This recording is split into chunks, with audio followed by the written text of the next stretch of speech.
And now, Spencer, we got a great guest in studio, Don Pannell, Riveting Radio Real Estate.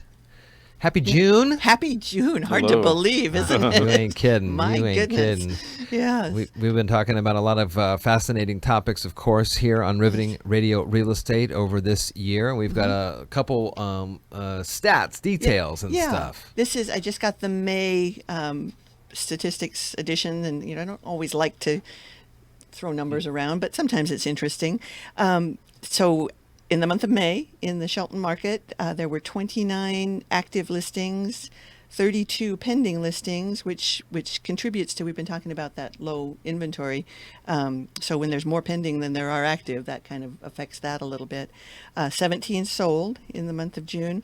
Average prices, which I thought was kind of interesting, is right in that general ballpark. They're all the same, so that's figuring in the high and the low, but it averages out to active average price is $214, average pending price is $222, and the average sold price is $214. So interesting that kind of balances out like that.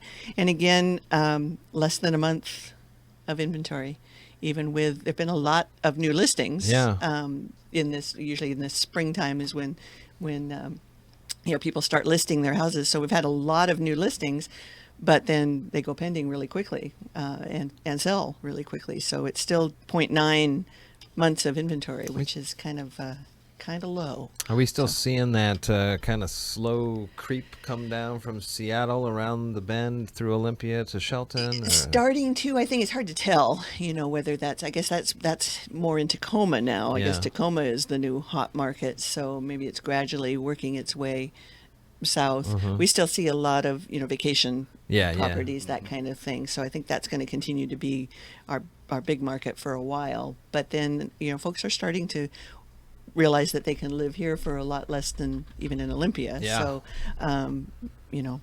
again, if folks are out there thinking kind of on the fence of maybe they want to start looking, this is a good time to jump in, and I would love to help you with that. Is it still appropriate to make sure you have all of your pre-paperwork ready to go, so you're not waiting around on Absolutely. things? Even more so now in a fast-moving market, you want to have everything all ready to go, because you might find yourself in a position of finding the place you just absolutely love and want to have, and missing out on it because you have to wait for certain paperwork. So if you have it all lined up and ready to go, you're better off, certainly. Yeah. As you get ready to sell, we've been going over kind of longevity reports, if you will, on different types of and what it costs to fix things. What are we going to talk about today? Well, today I thought there's the last page of this little pamphlet, which again is a very interesting little pamphlet. I'd love to share it with you. Have more questions. The last page is life expectancy of different components of your house, which I thought was really interesting. And the first one that jumped out at me was the roof. Sure. So asphalt standard shingle roof, even though they tell you that it's a 30-year product, life expectancy is 12 to 15. So I thought that was kind of interesting.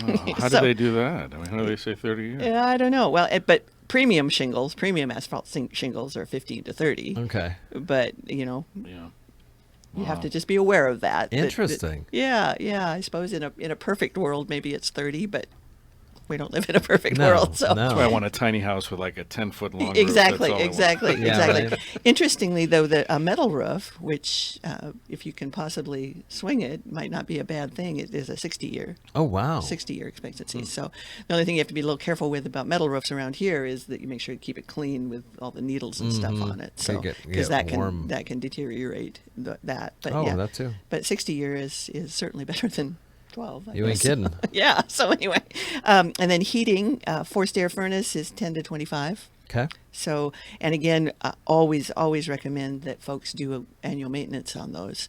It's just a good insurance policy to have somebody come in and just look at it. Yeah. And cost you a couple $100s to do that. And then they put a sticker on it, and that's usually most buyers. That's one of the first things they look at is how current is that record of maintenance on that furnace. Why is it such a long?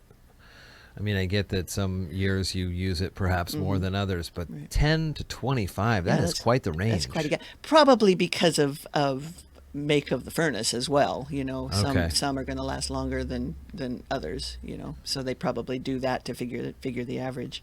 So instead of saying an average would be 15 or 16 years, you don't want someone to go, well, you said 16 years. Right. I'm going to hold you to it that. lasted 10. Yeah. Right. Okay, Yeah. I get you. Yeah. So they've got to cover themselves. Water heaters are, where did I see that? 5 to 15 years. Okay. Cooling, central air is 10 to 15. Heat pump is 10 to 15.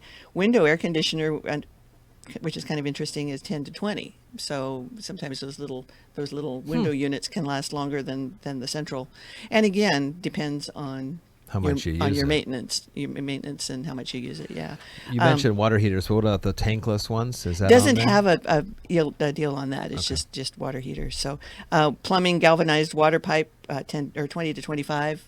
And that's interesting because a lot of people don't even think about looking at that. No. But you've got to be aware that sometimes those things wear out. Yeah. So you got to make sure you do the maintenance. Septic sewer pump, which is the pump that's in the septic tank that pumps. Most of them are pumped now rather than gravity, and those are 5 to 10 years. So you need to pay attention to those and make sure.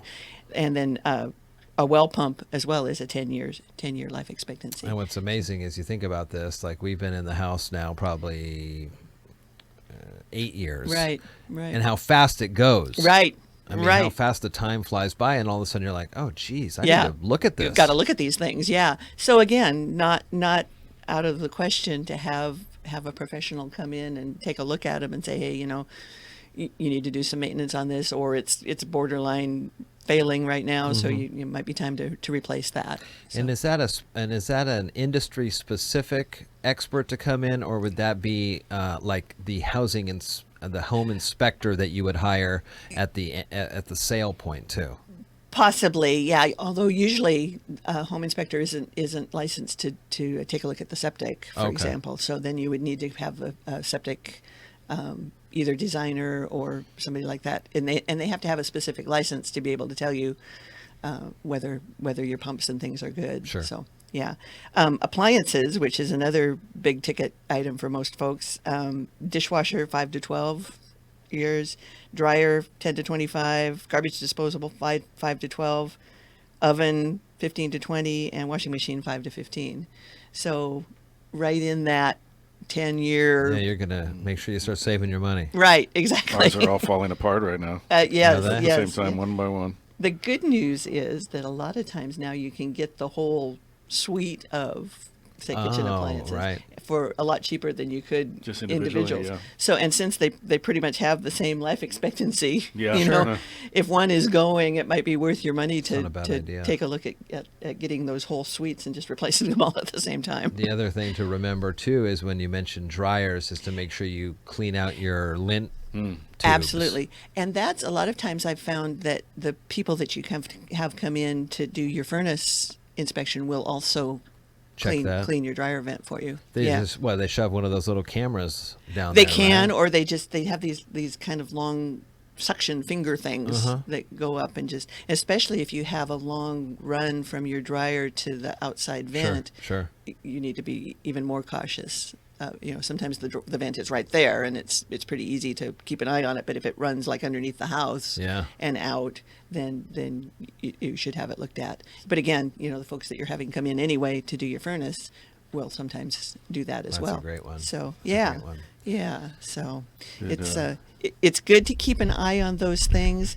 Again, I always tell people that with appliances and carpeting and all that kind of stuff, if you're selling your house, it doesn't always make sense to just automatically replace those unless they're not working at all or the carpeting is too stained to be functional, because the people that come in might have their own ideas of what they want. So you're going to pay the money, for example, to replace all your carpeting, and then somebody's going to buy your house that is allergic to carpeting and is going to have to rip it out anyway. So if it's serviceable and clean, sometimes that's better than spending the money to actually replace it.